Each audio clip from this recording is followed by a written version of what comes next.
សួស្តីបងប្អូនប្រិយមិត្តនៅក្នុងបណ្ដាញសង្គមជាទីរាប់អានវិលមកជួបគ្នាសារជាថ្មីតាមការសន្យានៅក្នុងវីដេអូភាគនេះ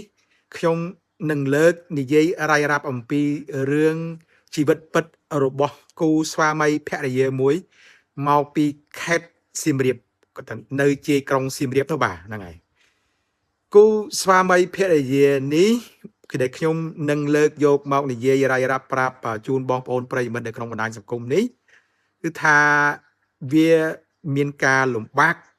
កហើយតស៊ូហើយជោគជ័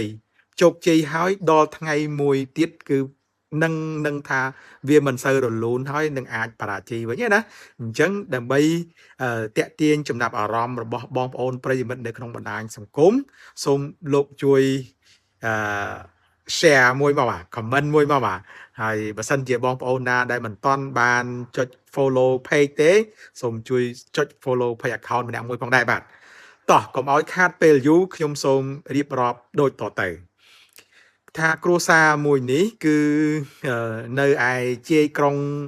សៀមរាបឯណោះបាទនឹងហើយជាដំបូងនឹងគឺខ្ញុំសូមរាយរាប់ប្រាប់លោកអ្នកអំពីតួអង្គខាងប្រុសខ្ញុំតាំងនាមគាត់ឈ្មោះជាតារា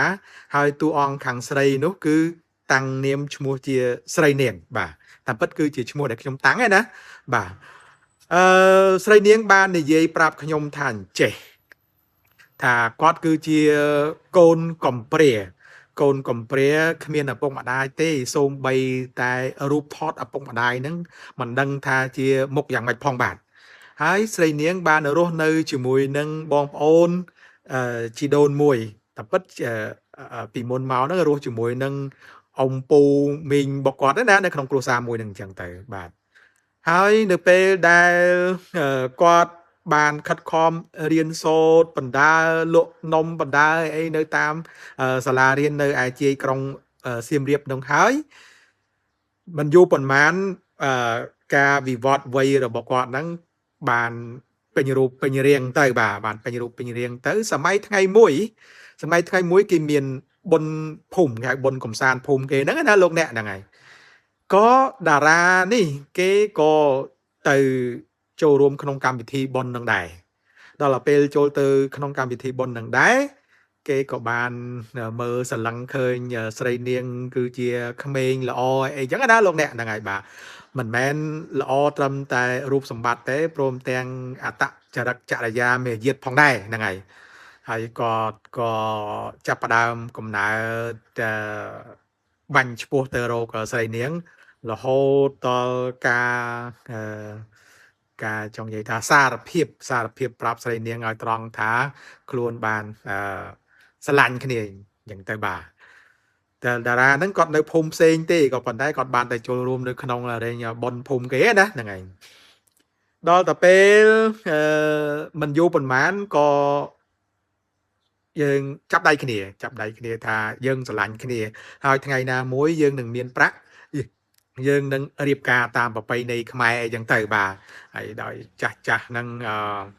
ខាងប្រុសនេះថាមិនចង់ឲ្យតារាហ្នឹងយកអីចឹងណាគាត់និយាយថាស្នេហារបស់គាត់ជួបឧបសគ្គមែនតើចុះស្នេហារបស់លោកអ្នកវិញយ៉ាងណាដែរបាទហ្នឹងហើយអូខេសូមនិយាយតទៅទៀតបន្ទាប់មកនៅពេលតទៀតហ្នឹងគឺថាតារាហ្នឹងបានចាកចេញពីសៀមរាបក៏មកធ្វើការងារនៅភ្នំពេញធ្វើការងារនៅភ្នំពេញហ្នឹងក៏ជំរាបសួរបងប្អូនប្រិយមិត្តស្រីយើងបាទនៅក្នុងបណ្ដាញសង្គមបើសិនជាបងប្អូនមានចំណាប់អារម្មណ៍ចង់ទិញអាវឈុតអាវប៉ាក់ហូលប្រមូលហ្នឹងខ្ញុំមានលោកអ្នកបាទធ្វើការងារមកកន្លែងទៀតជាមួយនឹងអង្គការរបស់គេជាមួយនឹងអង្គការជួយចំណេះជំនាញត្បាញជំនួយចំណេះជំនាញត្បាញអីចឹងណាបាទអញ្ចឹងទៅក៏គាត់បានទៅរៀនត្បាញ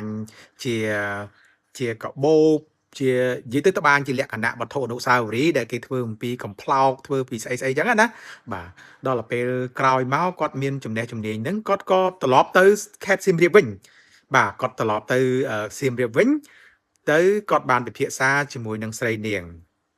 ថាយើងគួរតែបើករែង កន្លែងធ្វើវត្ថុអនុស្សាវរីយ៍ហ្នឹងណាសម្រាប់លក់ឲ្យភ្ញៀវទេសចរណាធ្វើអំពីកំប្លោកហ្នឹងវាមានកូននេះកូននោះអីចឹងទៅជារែងកបោបយួរដៃជាអីចឹងមកណាវាមានច្រើនហ្នឹងហើយបាទបន្ទាប់មកមិនយូរប៉ុន្មានក៏ពីរអ្នកទាំងពីរហ្នឹងគេបានលុយបន្តិចបន្តួចហើយក៏គេចាប់ផ្ដើមរៀបការទៅគេរៀបការឲ្យបានស្របច្បាប់ទៅហើយអាជីវកម្មរបស់គេខ្នាតតូចហ្នឹងយូរឡើងកាន់តែធំឡើងទៅបាទធំឡើងទៅអាជីវកម្មរបស់គេហ្នឹងវាធំអញ្ចឹងទឹកប្រាក់ចំណូលរបស់គេក៏កាន់តែខ្ពស់មែនលោកអ្នកណាហ្នឹងហើយបាទហើយគេคล้ายទៅជាគ្រួសារមួយដែលមានមុខមានមាត់តែចឹងណាហ្នឹងហើយអូខេបន្ទាប់ពីនឹងមកមិនយូរប៉ុន្មានក៏ស្រីនាងប្រសូតបានកូនប្រុសមួយហើយក៏គេនៅតែដើរអាជីវកម្មខ្នាតតូចរបស់គេនឹងដដែលទេបាទគេធ្វើកាដូអនុស្សាវរីយ៍អីសម្រាប់លក់ទៅឲ្យភ្ញៀវបរទេសភ្ញៀវស្រុកអីក្នុងស្រុកអីចឹងទៅជាលក្ខណៈលក់ឲ្យភ្ញៀវទេសចរណាលោកអ្នកនៅខាងប្រាសាទអង្គរវត្តហ្នឹងបាទទៅតែរយៈពេលប្រហែលឆ្នាំចុងក្រោយមុននេះគឺថាតារាគាត់បានមានជំងឺហើយក៏ព្យាបាលបញ្ជាហ្នឹងក៏បានលាចាកលោកទៅ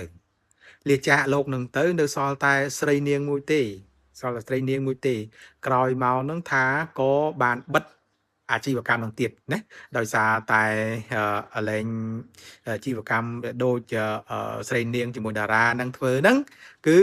វាហូរហែច្រើនមែនតើណាលោកអ្នកហ្នឹងហើយអញ្ចឹងទៅក៏គេបានបិទអាជីវកម្មហ្នឹងទៅគេរកស៊ីអីផ្សេងក៏គាត់អត់បានរៀបរាប់មកដែរប៉ុន្តែគាត់គ្រាន់តែចង់និយាយប្រាប់ថាដោយសារតែអ្វីដែលខ្ញុំបានរាយរាប់ប្រាប់ទៅបងប្អូនប្រិយមិត្តនៅក្នុងបណ្ដាញសង្គមហ្នឹងគឺថាស្នេហាតែងតែជួបឧបសគ្គបែកបាក់អីយ៉ាងគ្នាចឹងទៅតែសម្រាប់ស្នេហារបស់គាត់វិញគឺការបែកបាក់គឺដោយសារតែម្ខាងបានលាចាកលោកទៅណាហើយចង់ជម្រាបសួរទៅបងប្អូនប្រិយមិត្តនៅក្នុងបណ្ដាញសង្គមផងដែរថាតើអ្នកណាខ្លះគ្រួសារណាខ្លះដែលមានលក្ខណៈប្រហាក់ប្រហែលស្រដៀងទៅនឹងគ្រួសារស្រីនាងជាមួយនឹងតារាសូម comment ចូលបាទអូខេការរាយរាប់ប្រាប់នៅរឿងពិតរបស់ស្រីនាងនិងតារាហ្នឹងបានរហូតមកដល់ទីបញ្ចប់ហើយខ្ញុំសូមអរគុណច្រើនចំពោះលោកអ្នកបងប្អូនប្រិយមិត្តដែលបានតាមដានការស្ដាប់ខ្ញុំ